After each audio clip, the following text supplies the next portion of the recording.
Welcome. It's Indisputable. I'm your host, Richey. Good to be with you.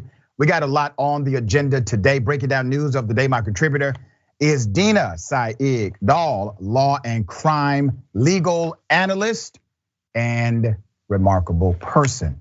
Top story of the day. This made national and international news. A white male father left his child inside of the car. 22-month-old Cooper died because of that man. The evidence was overwhelming. His conviction has now been overturned by the Georgia Supreme Court. Let me give you background to this case. Put up his picture with baby Cooper. This was one of those pictures made very famous during that infamous trial.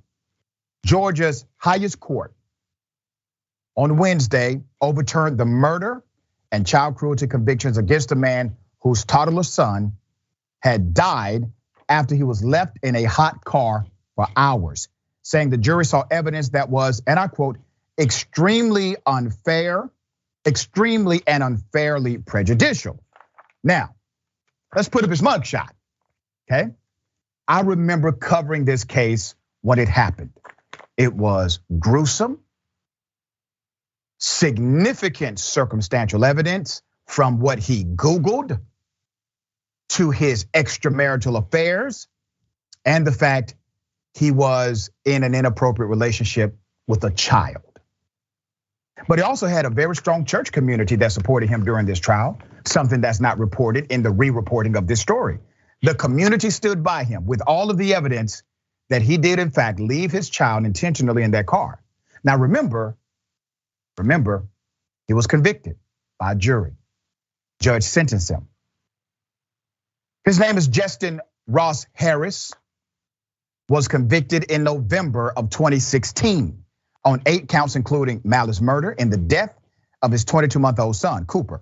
A judge sentenced him to life without parole, as well as 32 more years in prison for other crimes. I'm gonna get to that. Let me first bring you to the Chief Justice of Georgia. All right, that's your Chief Justice. The Chief Justice of Georgia issued a summary that said, hey, basically, there was enough evidence, yes, to convict him of the crimes. However, we just think some of the other evidence that was introduced was a bit much. I'm summarizing. All of the Supreme Court justices agreed that there was sufficient evidence to support the conviction. That's one dynamic. But the 134-page majority opinion written by the Chief Justice of Georgia says that much of the evidence having to do with Harris's sexual activities should not have been admitted and may have influenced the jury in an improper way. The ruling means that Harris is now entitled to a new trial on the murder and child cruelty charges against him. All right, this is interesting. This is really interesting. So all of the justices in Georgia agree, you actually do have enough evidence to support a conviction, meaning the fact finders of the case, being the jury, may actually not reach a different decision even without that additional information. I have seen courts actually say the judge or the court were in error by having this particular information. However, it would not have changed the outcome of the case, and they will allow the conviction to stand. I have seen many Supreme Court decisions just like that. There's more. The defense attorney for this monster says, we are very appreciative and grateful that we'll have a new trial, said Harris's attorney, Mitch Durham. The high court upheld Harris's convictions on 3 sex crimes committed against a 16-year-old girl that Harris had not appealed. Now, where did the 16-year-old girl come in at? During the course of their investigation of him killing his 22-month-old child, they found that he was in an inappropriate relationship with a 16-year-old girl, all right? He received a total of 12 years in prison for those crimes. The Cobb County DA's office plans to file a motion of consideration in the case, according to an email statement. So prosecutors argued, now think about the argument, this goes to your motive. Prosecutors argued that Harris was unhappy in his marriage and intentionally killed his son to free himself of it. To support this theory, they presented extensive evidence of extramarital sexual activities that he engaged in, including exchanging sexually explicit messages and graphic photos with women and girls, and meeting some of them for sex. Defense attorneys described him as a doting father and said the boy's death was a tragic accident. The 6-3 majority opinion says the jury heard and saw an extensive amount of information. It was improperly admitted as evidence. Now, I actually agree with the dissent. Put up the justice who wrote for the dissent. I agree with the dissent in this case. That's Justice Charlie Bethel. Justice Bethel wrote a partial dissent that was joined by 2 other justices on the Georgia Supreme Court. He said the state was, and I quote, entitled to introduce in detail evidence of the nature, scope, and extent of the truly sinister motive it ascribed to Harris. For that reason, Bethel wrote, the trial court did not abuse its discretion in allowing the challenged evidence. Remember, the prosecution had a theory of the why. It's called your motive. And according to the prosecution, the motive was the fact that he had all of these entanglements, some even being illegal, that it became the catalyst for his criminal action. Now, let's be very clear. None of the justices believe this guy did not do this intentionally. They all believe that he killed his son. He not only had a background on the internet, basically researching how to get this done, he also had a lot of auxiliary dynamics connected to his behavior before and afterwards that suggested he was guilty. The jury, the fact finders, said guilty. The Supreme Court of Georgia says there's enough evidence to support him being guilty. But in a 6-3 ruling, they have now overturned that conviction. Fascinating. All right, Dina Dahl, you are a legal mind, an attorney, a legal analyst. What in the hell happened here? This issue comes up all the time. Harvey Weinstein just tried to appeal his conviction for basically the same thing. You know, in our country, we can't convict people because they are bad people. We convict them because of the actual act they took, if that's a crime. And so there's always this tension between what the prosecutor wants to put in, showing prior bad acts that are either consistent with this crime or somehow, in this case, contribute to the motive of the crime, and the defendant never wants that to happen. And we see, convictions overturned because of this, and there is that balance. I think what happened here is because these prior bad acts were to do with having sex with underage girls, which is very offensive. Even if they were evidence of just affairs with people his own age, that could be considered a prior bad act. That probably would not have led to him being overturned. But because people are so offended about sex with underage girls, and the amount of evidence came in, that's, the court was talking about that. There was days of testimony. There was lots of lewd pictures. There were texts. I think the prosecution shouldn't have even introduced a lot of that. I think they could have made the point with one witness, maybe just 1 or 2 texts, in order to, they needed to do something to show motive, because people leave their children and pets in the cars. Like, this does kind of accidentally happen. But this wasn't a manslaughter charge. They were trying to say he intended for it to happen. So they had to do some of it. But I think that they should have reined themselves in and not done as much, because they did end up putting like this mini trial within the trial of, almost proving, the fact of him being basically a pedophile, which he was also convicted of. And I can see that having prejudiced the jury on the other conviction, unfortunately. It is interesting because my law professor who taught me rules of evidence would say, a lot of this comes down to the discretion of the judge.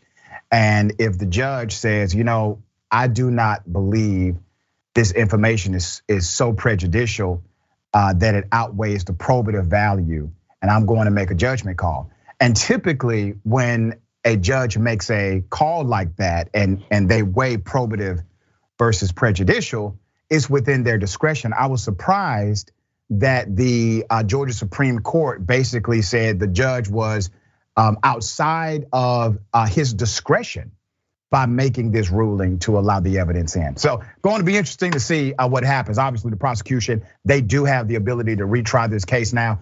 I think what's going to happen, because this guy served a significant amount of time, they're going to offer him a plea deal. Do you agree that may be the way forward for him? I think so, and in particular, because in that opinion, they said that there was not that much other evidence supporting this conviction, which if I were the prosecutor, I would read that and think my case is going to be weak if a lot of this is excluded. All right, there you go. And we'll follow up. We'll make sure we follow this story for whatever happens next.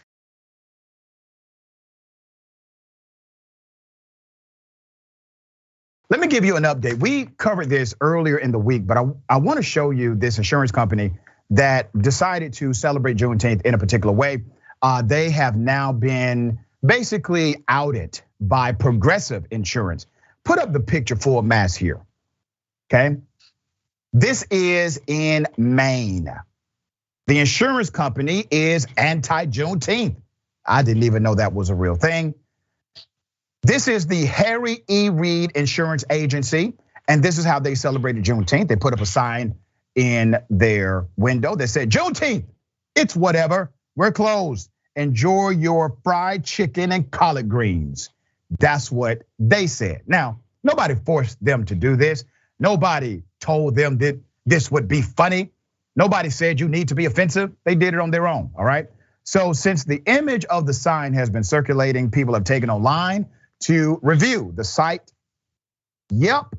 to condemn the insurance agency, prompting to disable users' ability to post on the company's page.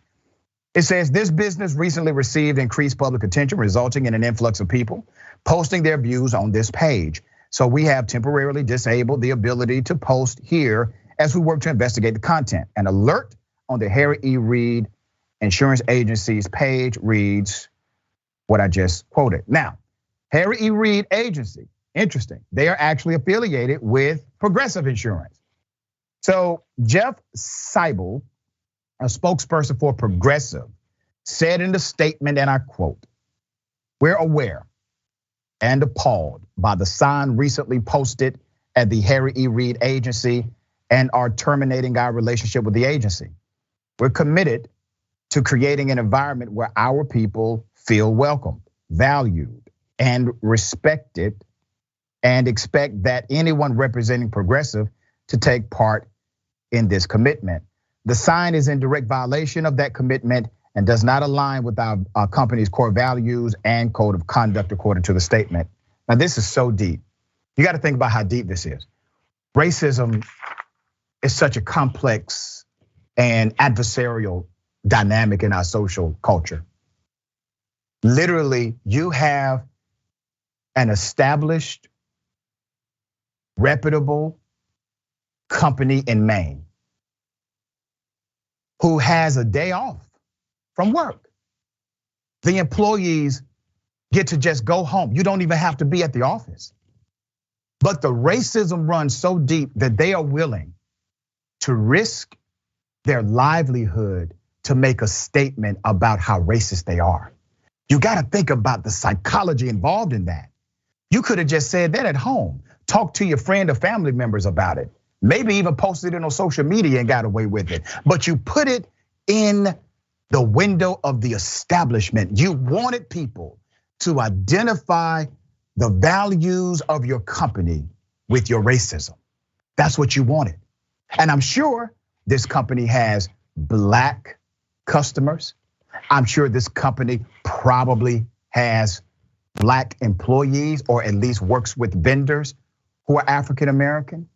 They didn't care. This is my point. You don't have to agree with everything in society, but when you decide to make a public statement, when you decide to submit your ideology to the public, expect one or two things: public praise or public ridicule. You submitted it so that we can talk about it. So don't go running now. All right, Dina, thoughts here. Yeah, I mean, I 100% agree with you. It is shocking for a business who's dependent. I mean, the amount of advertising and marketing companies do in order to attract customers, to have an employee be, or I don't know if it's the owner of whoever that was, to take that kind of action to be so offensive is shocking. They do have a First Amendment right to put that sign up. Your neighbor would have a First Amendment right to put that sign up. So in some ways, maybe it's lucky that it was on a business because they had the consequence of a business and they had their business harmed by it, which is a kind of natural consequence of it. I think we don't realize sometimes how little rights maybe we have about how offensive other people can do, even if it's kind of like in your face, with regard to speech, because speech is so protected in this country. So in some ways, it's kind of lucky that it was on a business and they were able to have progressive kind of disengage, and that was its own kind of check on it. Yeah, it really was.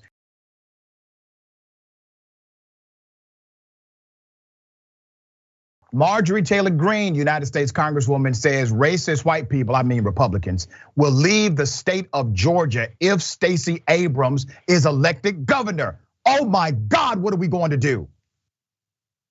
Here it is. But Stacey Abrams, though, now she wants to be governor, and I think she's all in on this. George Soros is heavily backing her. She has money she's got more money than God at this point. If she wins and is the governor with Brad Raffensperger as Secretary of State, how long will it take to save Georgia from that? Because they're going to do institutional things to harm the voting process. Yeah. Well, number one, we have multiple problems. Number one, most people I know that like whose kids have grown and they're empty nesters, they all say, we will move. They're saying they'll move out of Georgia. They'll move to Alabama, Tennessee, or Florida. Okay, your state. We'll take them. Yeah, y'all are getting everybody. So they're saying the Stacey Abrams. So that's Republican votes leaving. That's a big problem. Red flight.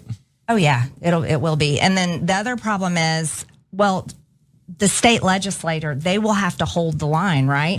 And they're not very strong. They're just not. They allow stupid things like Democrats voting in primaries. So it'll be a major issue. Hopefully she won't win, but we'll see what happens. Yes, Marjorie Taylor Greene has threatened citizens of Georgia with Republicans leaving Georgia if Stacey Abrams gets elected governor. I just hope that move comes with Marjorie Taylor Greene moving too. There's a lot more. Don't think the irony is missed on me that she's discussing this whole thing with a guy who's under investigation for child sex trafficking. All right. Okay, so she said the inside part out loud, something that has become very common now. Stacey Abrams put up a picture. She ran unopposed in the Democratic primary. Now, here's what Marjorie Taylor Greene is upset about. Forever in the state of Georgia, you are allowed to run as a Republican, Democrat. You can run as an independent. In the other party, the Libertarian Party, is a strong third party inside of Georgia. So you simply get to declare on the day you vote if you are a Democrat or Republican, meaning you can just vote on the Democratic primary side or the Republican primary side. You cannot vote in both. You have to vote one or the other. You don't have to declare that you are only a Democrat or only a Republican. You can switch it up when you choose to. They don't like that system. Abrams and fellow Democratic candidates will have to make the case that Kemp and his fellow Republicans left a record of failure. That is going to be the fight. Here's her opponent. This is the current governor. That is Kemp, all right? Kemp beat David Perdue. David Perdue was backed by Donald Trump. Bernard Jones was backed by Donald Trump. A lot of people backed by Donald Trump in Georgia lost their election, all right?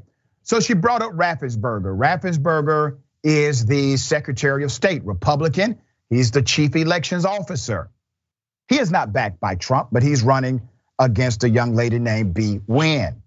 It is spelled Nguyen, but pronounced Nguyen. I had a great conversation with Miss Nguyen just a couple of days ago. Wynn actually took over the seat of Abrams in the Georgia legislature when she chose to run for governor the first time around. Abrams now backs Wynn for Secretary of State. So Wynn, is a Stacey Abrams endorsed candidate. All right. Green believes part of the reason Kemp and Raffensperger won their primaries was due to the state's open primary system. Several reports suggest many Democrats actually swapped sides during the primary season to oppose candidates endorsed by former President Donald Trump. An analysis provided by data firm L2 found that more than 37,000 people who voted in Georgia's Democratic primary 2 years ago crossed over to cast ballots in the May 24th Republican primary. Here's the issue with their data, because I checked. That data, that kind of crossover, not abnormal. Is actually pretty much in line with how it works every year. You have a significant number of people that actually will cross party lines and vote Republican one election cycle, and then they decide to vote Democratic the next one. Nothing abnormal about those numbers. All right, Dina, thoughts here. Well, her thought about people moving the state. I mean, here's the thing, we can barely get people to vote, okay? So they're certainly not going to be uprooting themselves and moving just because somebody won an election.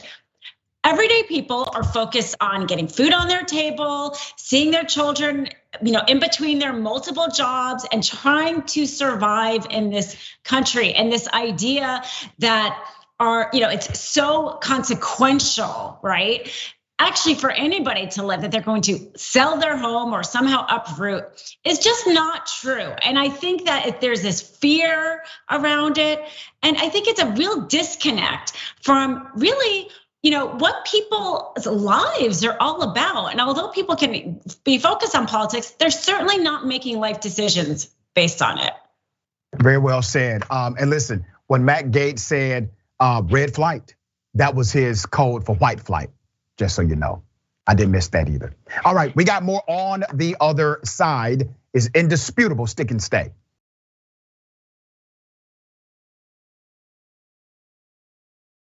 Welcome back. We got a lot of show left. Let me remind everybody about becoming a member, a TYT member.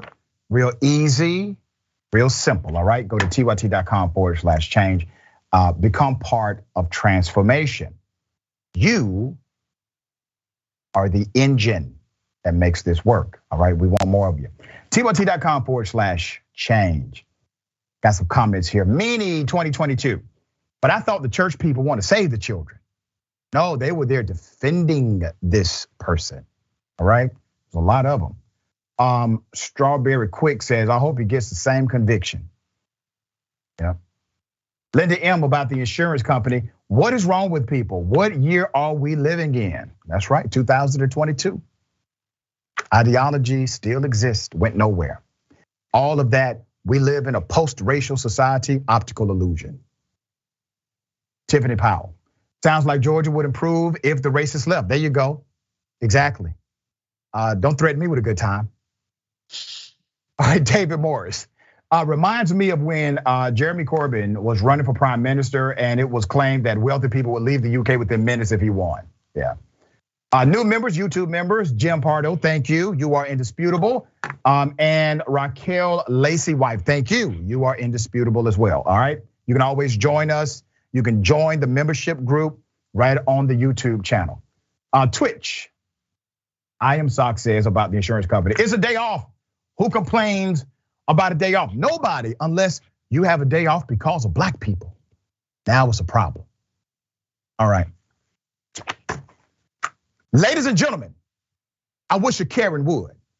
You want to call the police on them for having a barbecue on a Sunday? I feel great! Back off! I'm going to tell them there's an African-American man threatening my life. Yeah, and you bumped our car. What the f is wrong with you?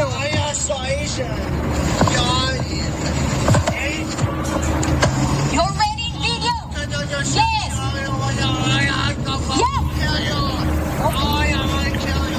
Really?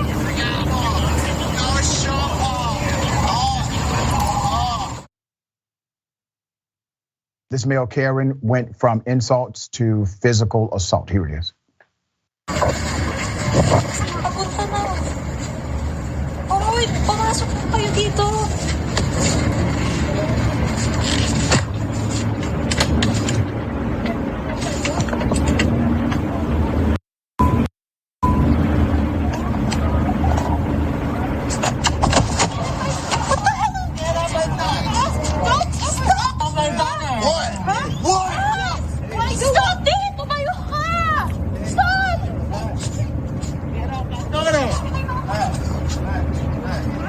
What?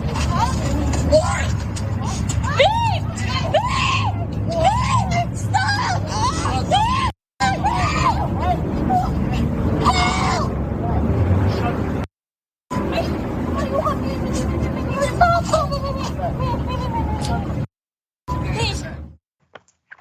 We have identified this violent male Karen, put up his picture for a mask.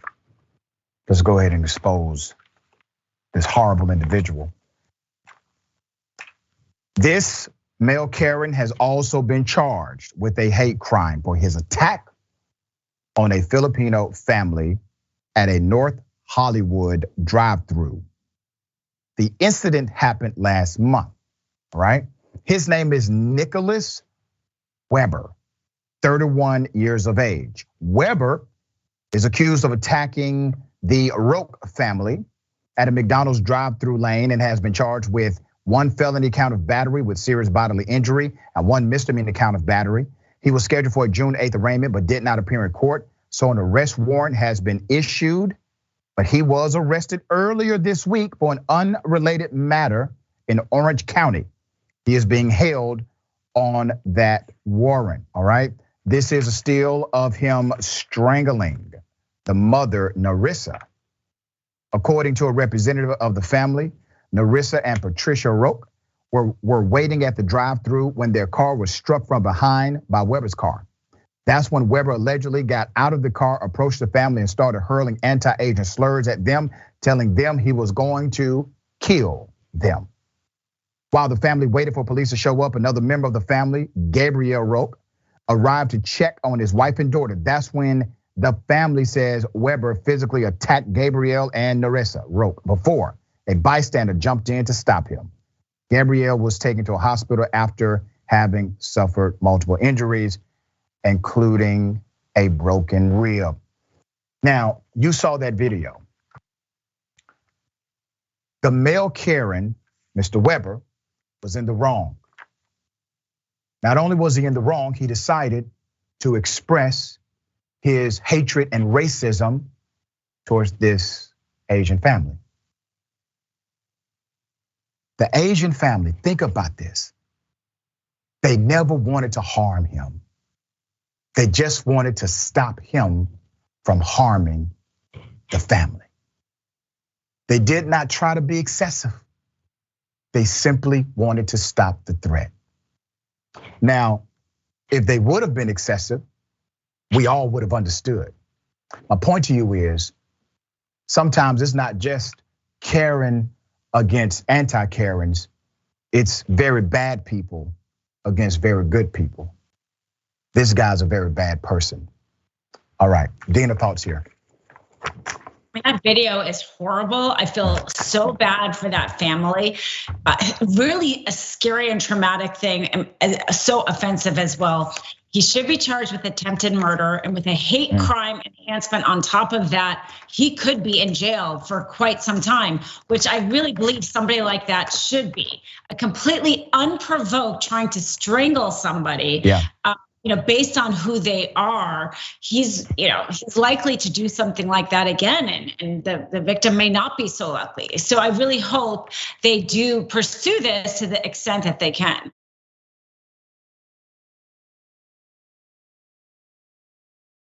Anti-Karens unite. You're screaming at employees in Walmart. Get out of here. Not racist. Yes, it is. No, it's not. The United States doesn't have an official language, jackass.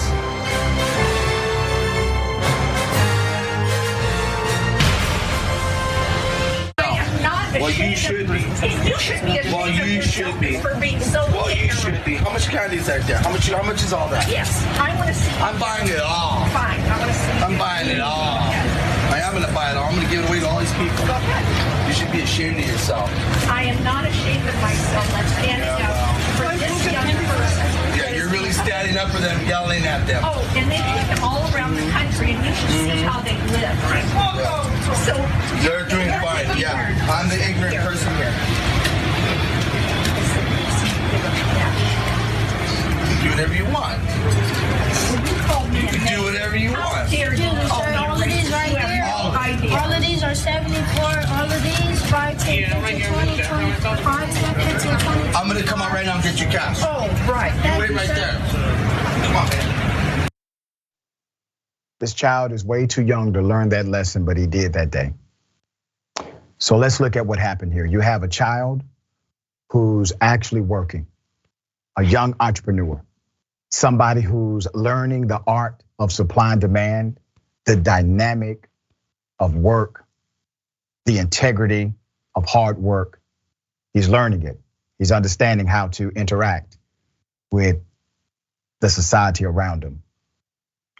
Then you have a racist woman, an older racist woman, who decides to start launching insults against this young child, a child, somebody else's baby. Remember, she's not an employee of the store. Nobody has authorized her in law enforcement to tell the kid to pack it up, to go down the street, to leave that particular establishment. He's not causing any trouble. The young man is respectful. He's nice. He's been taught well. He's a good person. So what does he do? He remains respectful. He does not engage in her ignorance. But then there comes this anti-Karen. Love this brother. And I say brother intentionally because my brothers and sisters are ones who subscribe to my values. So here comes our brother. Our brother sees everything that's happening and he steps up. That's another lesson that young man learned that day. That while yes, racist people like her exist in the world, so do individuals like him who will fight against it and stand with you and advocate for you and advocate against them. So I'm glad he learned that lesson too. All right, Dina, thoughts here. Yeah, I agree. I mean, we talk a lot about children on this show. I think that like the experiences you have as children do shape you. Once you're an adult, it's really hard to be shaped. And I think that the example of that man, he didn't try to call the police on the woman. He didn't try to get her to leave, and it ended up being this like power struggle between the two of them. I think he gave such a great example to that child that generosity and kindness is the way to overcome racism and hate. And yeah, I just love how he did that. Yeah, and you know, if anybody has any pushback on me saying this woman was racist, remember her quote, "You should see how they live." Who do you think they represent in her narrative, in her mind? Okay, all right, we got more on the other side. It's indisputable, stick and stay.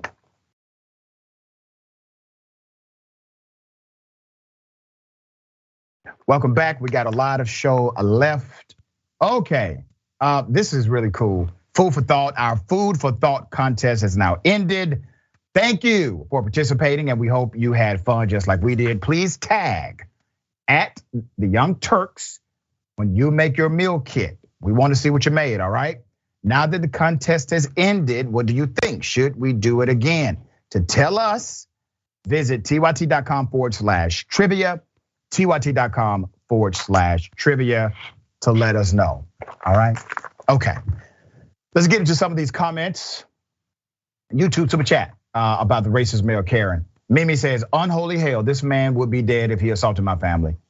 Tony W, love the bystander for stepping in. I'm talking about, the racist male Karen. Anti-Karen. All right, David Morris says, almost brings a tear to my eye. That's right. Yep.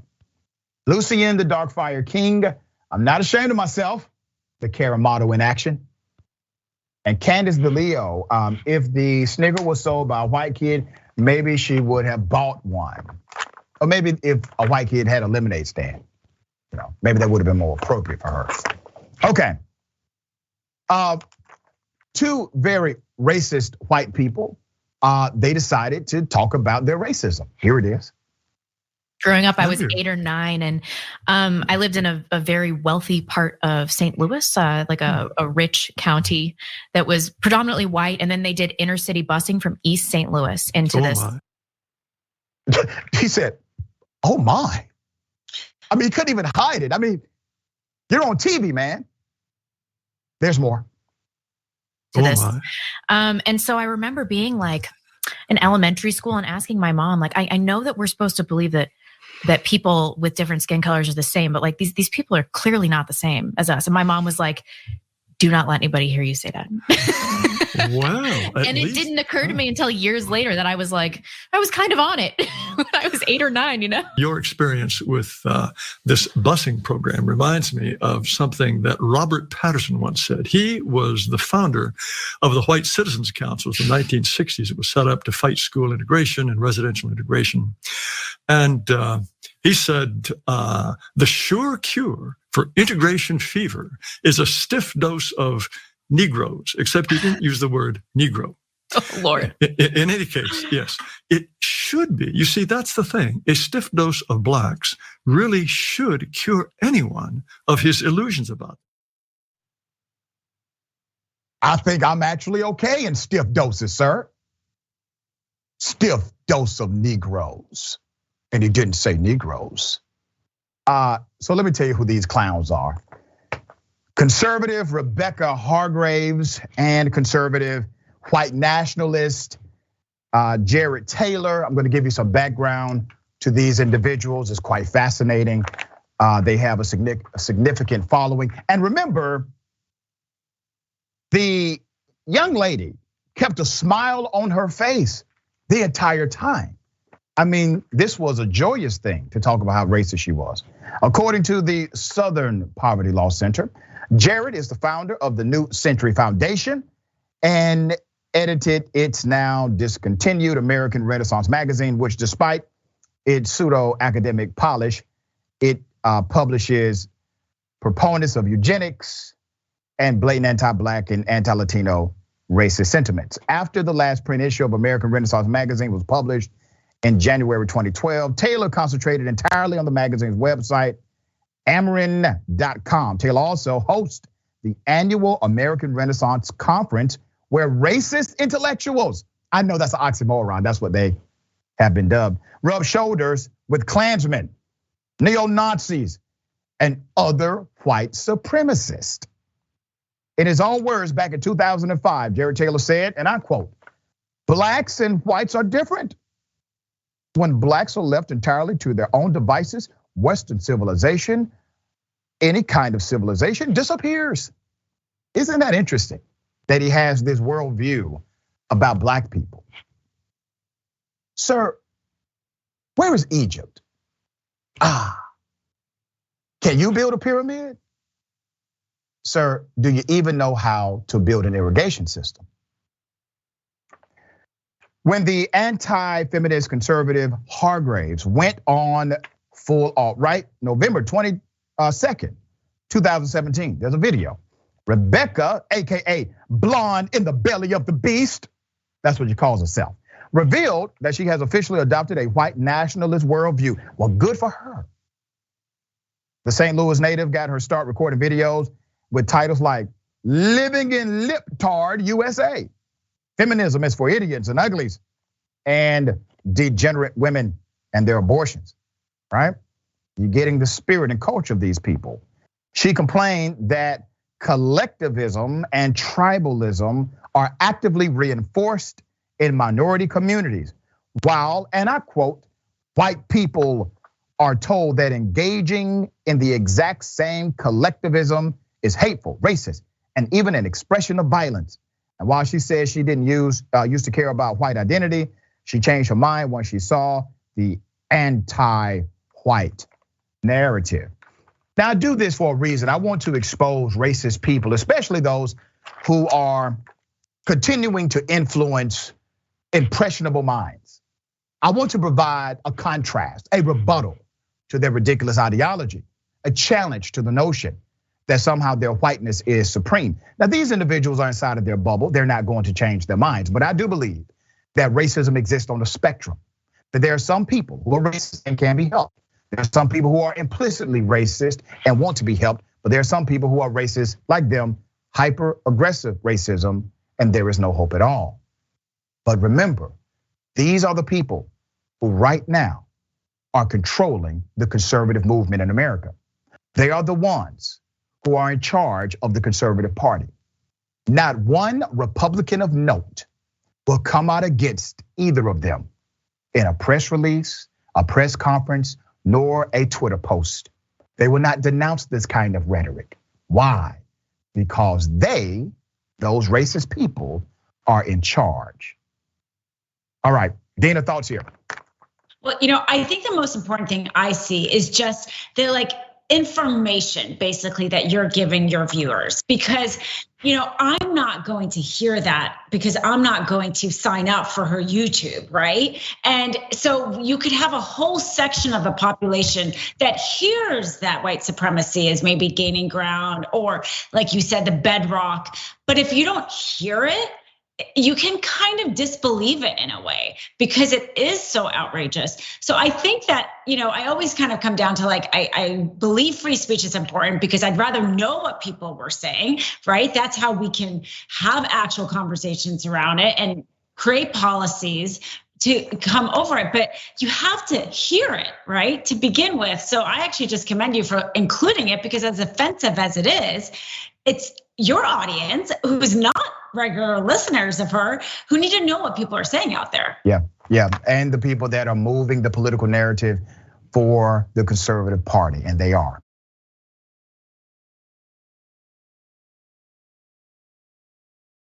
A woman decides to spit on the coffin of a man. Put a picture up for a mask. 51-year-old Laurie Lynn Hines has now been arrested on the charge of abuse of a corpse while spitting on said corpse during a funeral viewing in Tyler, Texas. She did this in front of the entire family. The woman probably had a grudge against the dead person when alive, decided to take it further by spitting on the dead body during the viewing. And there's some more context here. According to reports, the 51-year-old Laurie Lynn Hines was arrested in connection to an incident that went down at a funeral viewing months ago. Hines allegedly went into the funeral viewing that took place in Texas, spat on the body inside of the casket instead of paying respects. That's what she decided to do. Hines was eventually hit with a felony charge and was arrested almost 7 months after committing the crime. 7 months. A witness on the scene reportedly told police of the animosity Hines had towards the family of the dead person she spat on. A warrant for Hines' arrest was issued early 2022. Hines' bond was only set at $2,500, and she posted it immediately. However, she is now facing felony abuse of corpse. If convicted, she could face up to 2 years in state jail along with a fine of $10,000. All right, so here's the Texas law. All right, in Texas, the abuse of a corpse is committed by anyone who disenters, disturbs, that damages, dissects, or carries away a human corpse, concealing, trafficking, or transmitting the corpse out of state and treating it in an offensive manner are also included under the offense. Now, what's interesting is that initially they don't want to charge her with the felony statute, all right? They wanted her to get a slap on the wrist. But think about how egregious this was. It's not as if, and it would have been bad if she just went and spat on a dead body, period. That's already bad, okay? But she did it in front of the entire family. She did it in front of everyone at the viewing service. All right, Dina, you see a lot of cases in law. How many of these cases do you see where a person is arrested for spitting on a dead body at a funeral? Not many. I did see a case where there was an abuse of a corpse, but they were doing some sort of ritual that where they got charged that way. But somebody being so mad that they're literally carrying their resentment to somebody who's already passed away just is kind of shocking. But it seems like she fits under that statute. I can see her getting convicted of it because that definitely is disturbed and then being offensive to a corpse, and that's what the statute is, makes unlawful. Yep, there you go. All right, Texas finally got something right. We got more on the other side. It's indisputable. Stick and stay.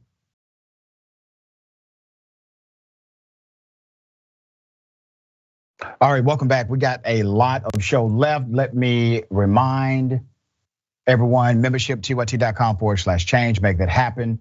Okay, and the watch list. All right, make sure you always check out the watch list live daily. Follow at facebook.com/watchlistTYT and subscribe at youtube.com/watchlistTYT. That's live weekdays, 12 p.m. Eastern time, 9 a.m. Pacific time. The big homie J.R. Jackson.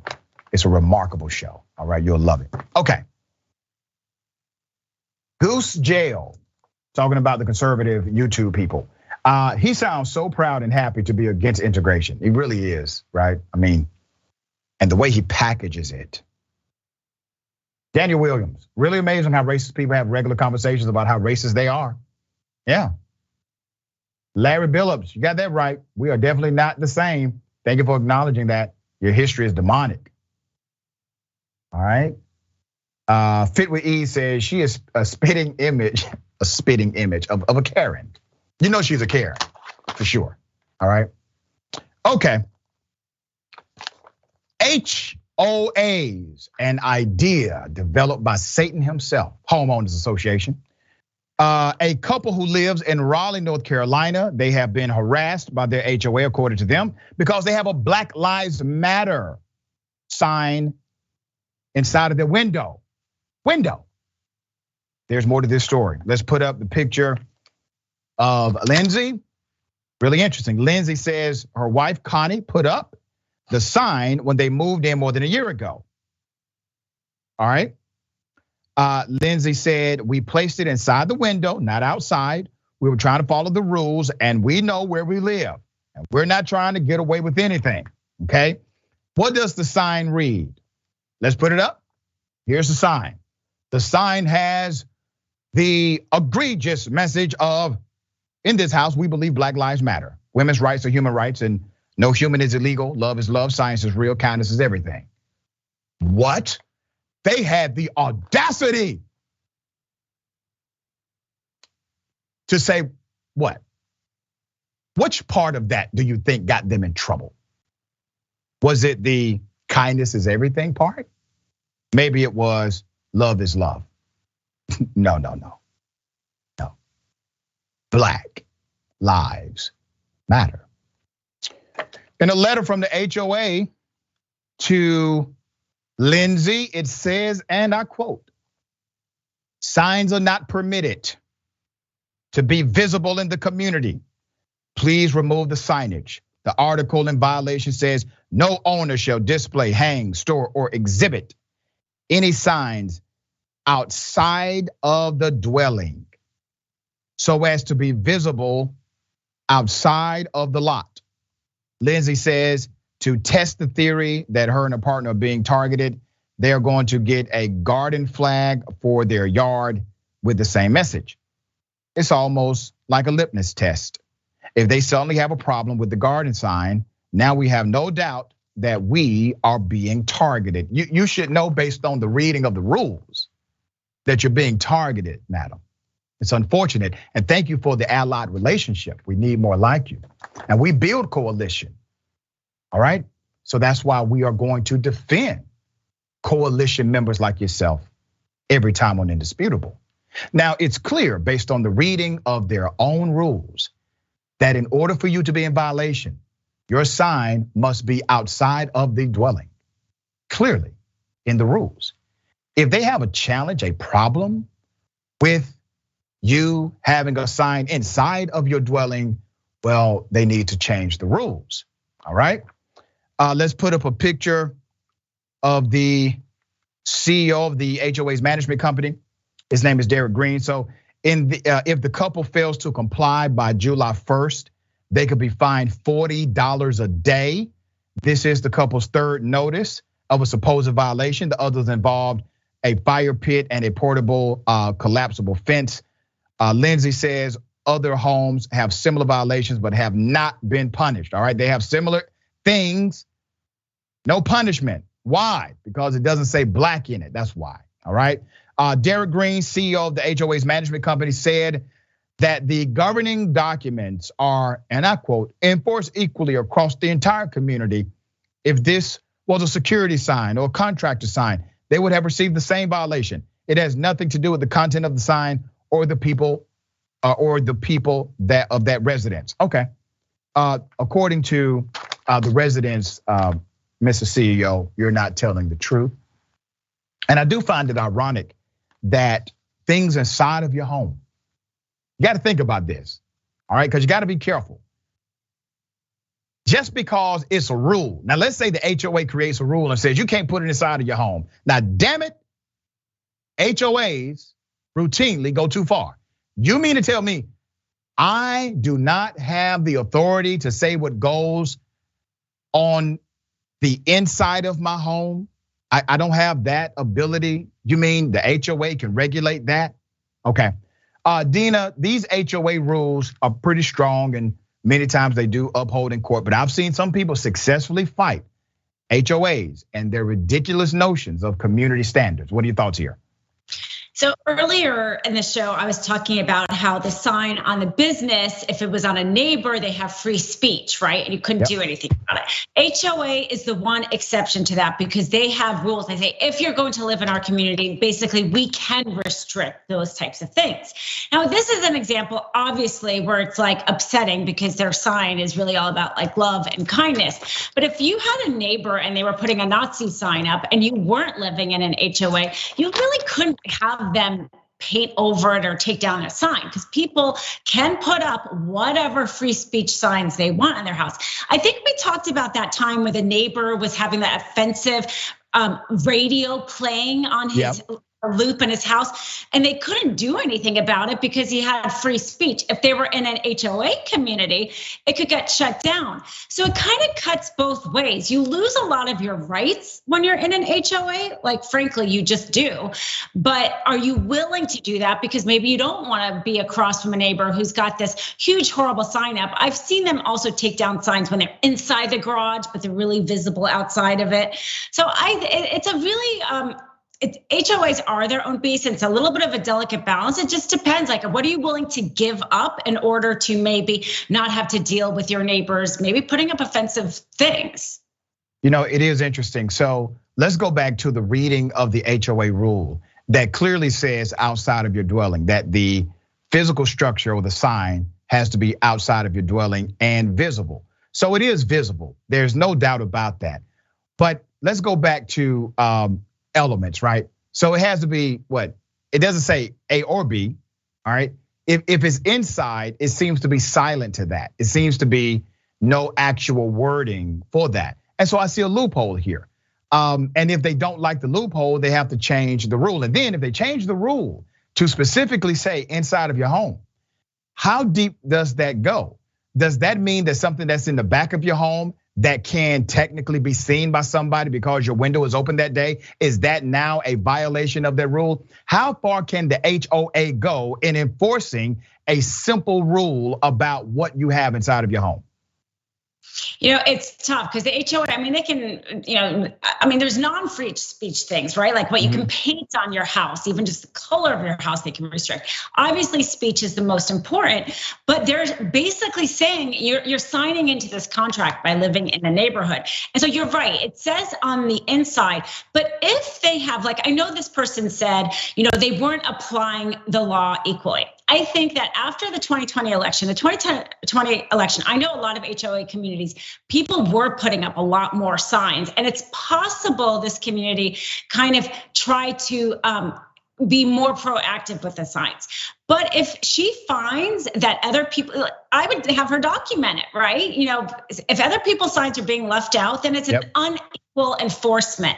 But if they have kind of been more proactive because it's becoming so hostile with all these competing signs, that's a tough one. But yeah, I mean, like I said, it's the free speech. It's the one area where homeowners are restricted in their speech on what they put on their house. So very interesting. All right, so if there's a development, we'll bring it to you. I hope they continue to fight. Take them to court if you can. Show the unequal application of the enforcement and see if something will actually stick. All right. Fascinating story. A woman was kidnapped, rescued, however, through Grubhub.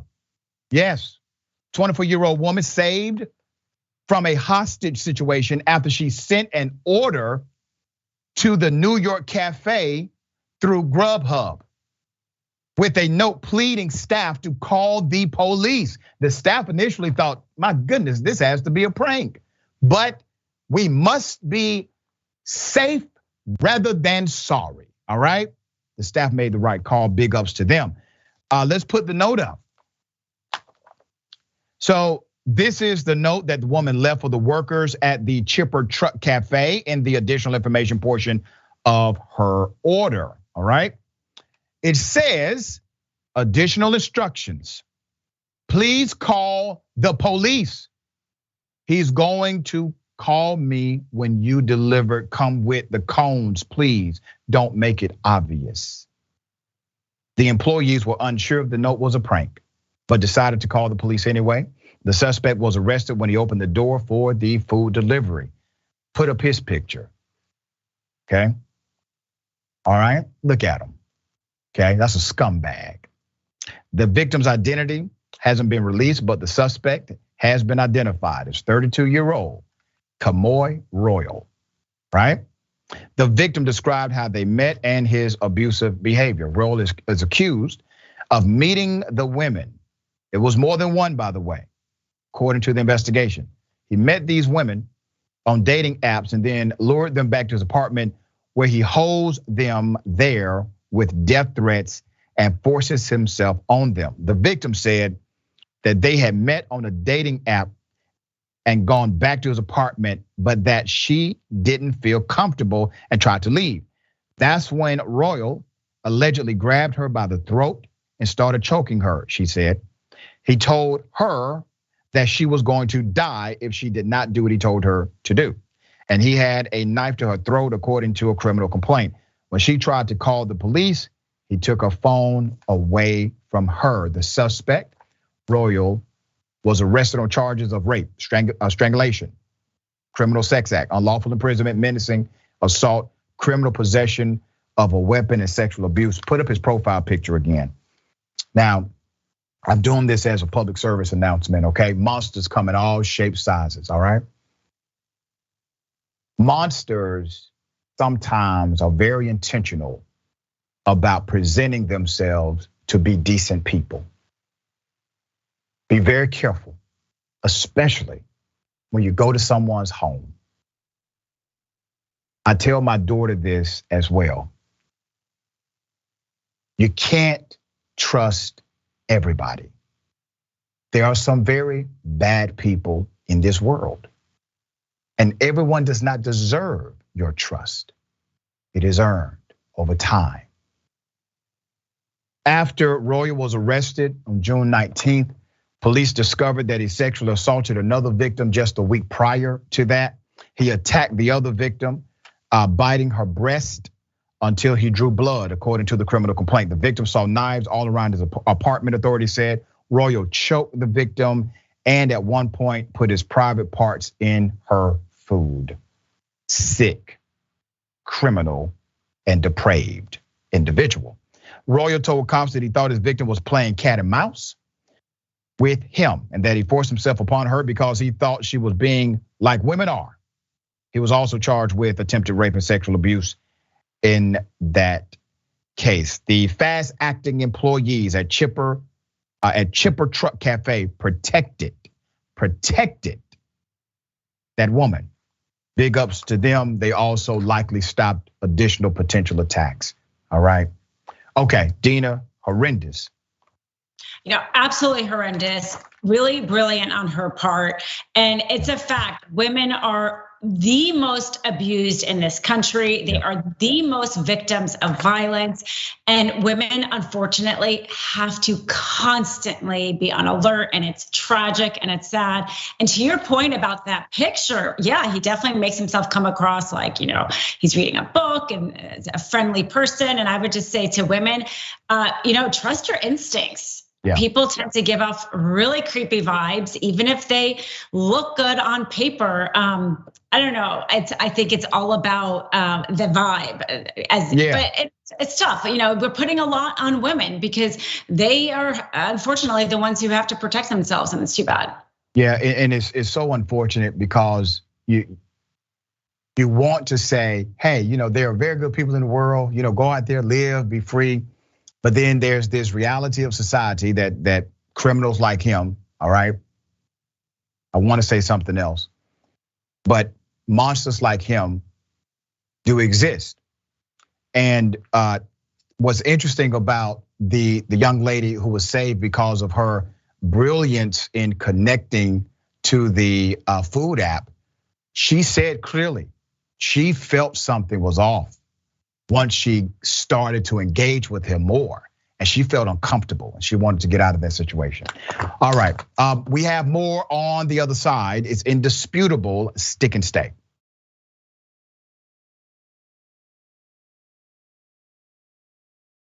All right, welcome back. We got a lot of show left. Let me read some of these amazing comments. We got David Morris talking about the HOA harasses the couple over Black Lives Matter sign. They have a what? The monsters, exactly. They have a sign that talks about good things and wholesomeness, unity and love and black people, right? Prince of Judah 79. Meanwhile, whites only signs were everywhere in America. Lindsay Robb says, why you looking so hard in people's windows, creepers? The kidnapped woman rescued through Grubhub. Aaron Okino says, there are also a couple hand signs you can learn indicating certain dangerous situations you cannot freely speak about. Yep. Divolve says, thanks, doctor. We need to realize monsters are out there to protect ourselves. So often these horrors are swept under the rug. Yep. Candace DeLeo, absolutely, we get attacked even in chat rooms. Yep. A new member, Stoneflower Dragon, welcome to Indisputable. Don't forget, you can join directly. You can join directly on the YouTube page, become an Indisputable member. There are 3 levels to choose from. Would love to connect with you on a deeper level outside of the show as well. All right, thank you in advance. Okay. A black male jumped in a river, likely going through a mental health crisis. Let's go to the video.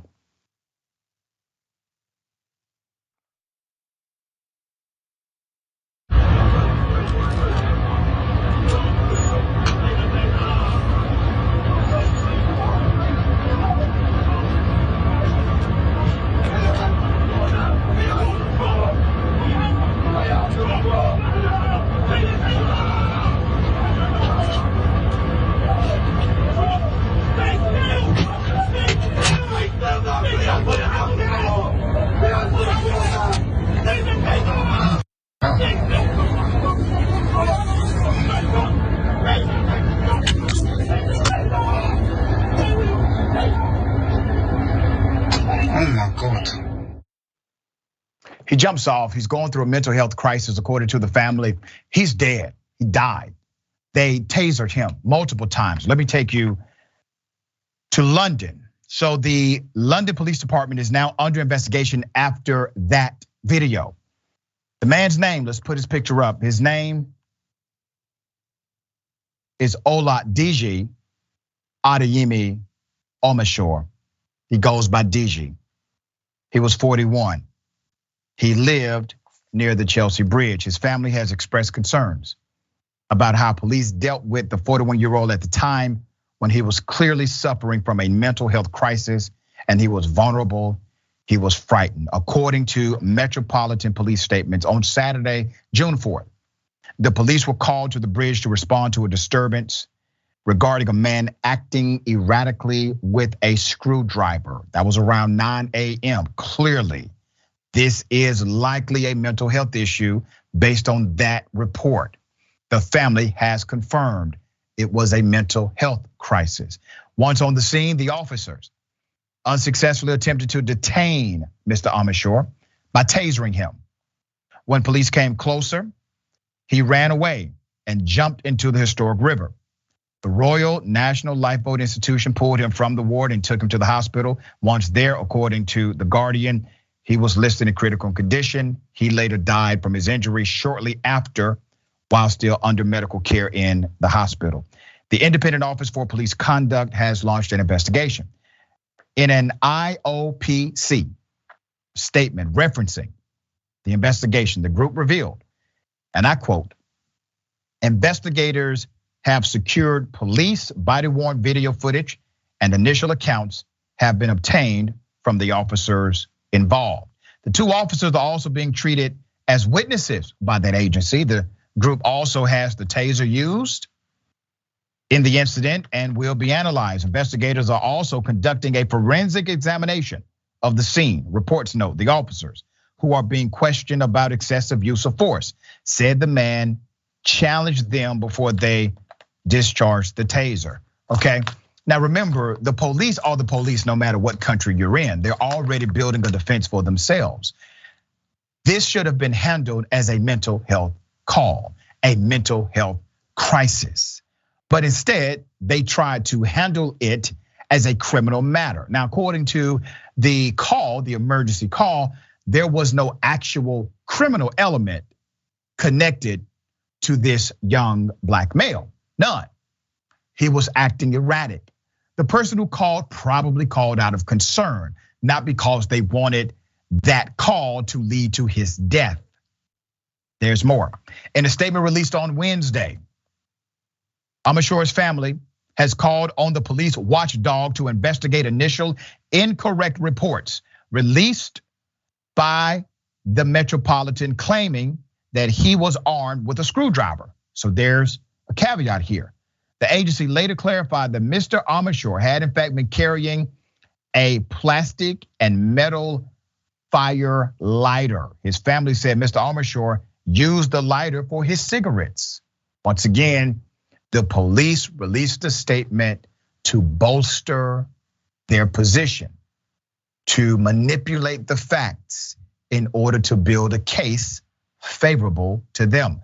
The family had to speak up to correct the narrative. They had to speak up to reveal the fact that he was no criminal, that he was not engaged in criminal activity, that he was in fact going through a mental health crisis. It was the family who set the record straight on that. And then the family had to come back and demand that the agency correct their initial statements that indicated he was attacking the police with a weaponized screwdriver.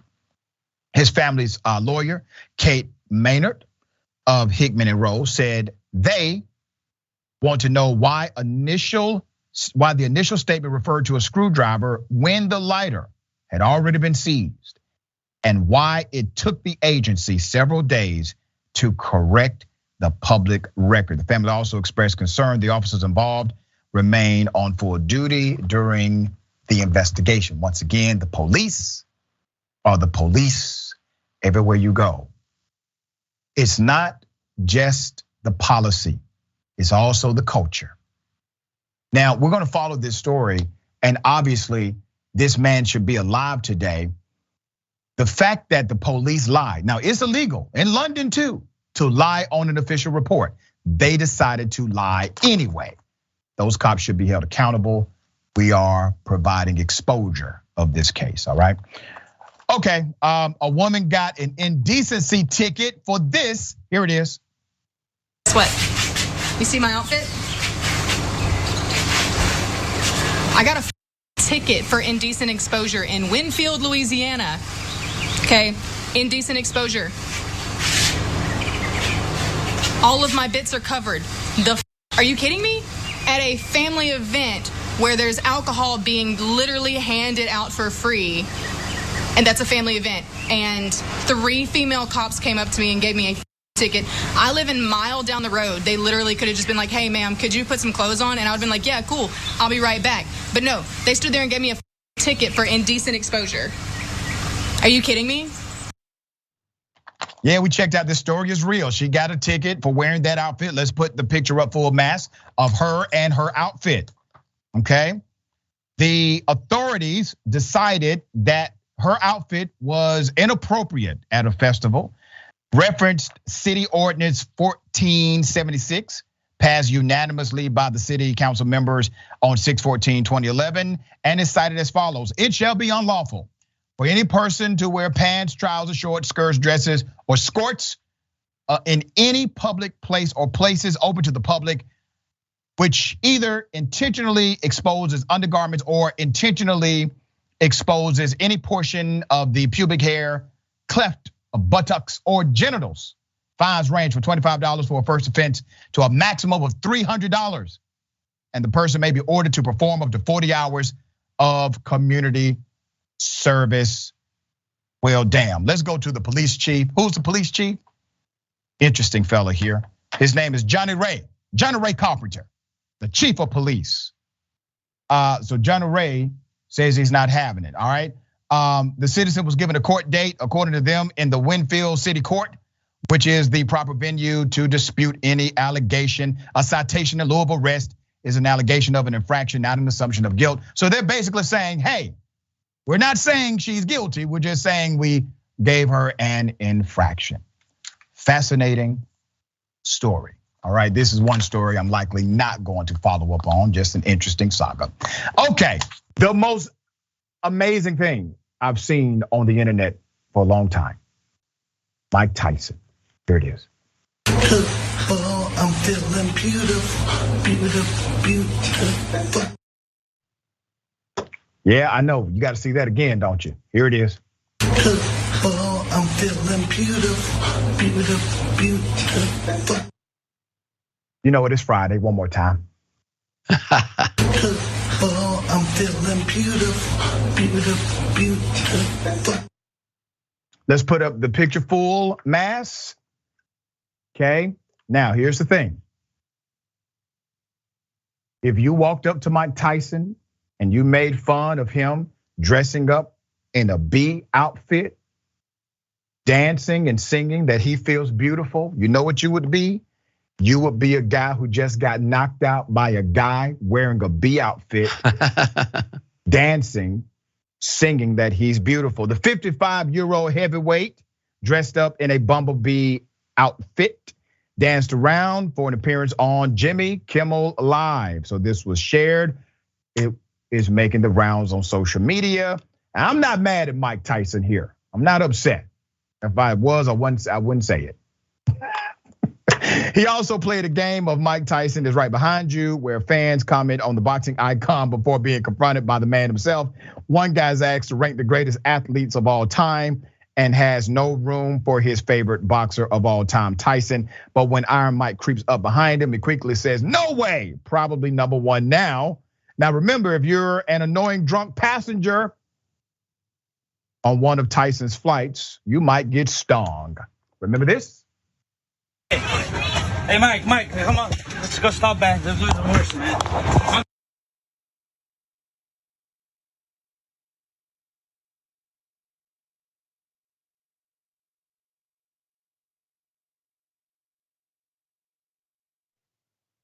Now let's go back to the bee dance. Oh, I'm feeling beautiful, beautiful, beautiful. I do not condone violence. Mike Tyson is the only man I know that can kick somebody's ass 1 week on the plane and then go on Jimmy Kimmel, put on the bee outfit, dance, and say he feels beautiful. What a world. Ben. Listen, I'm a little afraid to make any comment for or against this on the risk of him finding out. I met Tyson once in Vegas and I shook his hand late night. I was a little tipsy at a casino walking through and probably shouldn't have even approached the guy, but he was nice at the time. I think he makes a great bee. He makes a wonderful bee if he wants to be. If he doesn't want to be a great bee and he wanted that bee to be a one-time bee situation, then he makes a mediocre bee and he shouldn't have done it. Whatever makes him happy. B clearly in this instance not only stands for boxing, it stands for beautiful. It stands for by golly. He reinvents himself constantly, and it stands for barely alive if he sees the segment How I Will Be after he has his way with me. So good for him. Let it be. Let it be. That's it. All right. Remember, take care of yourself. Take care of each other. Take care of the planet. Remember, the truth is always indisputable.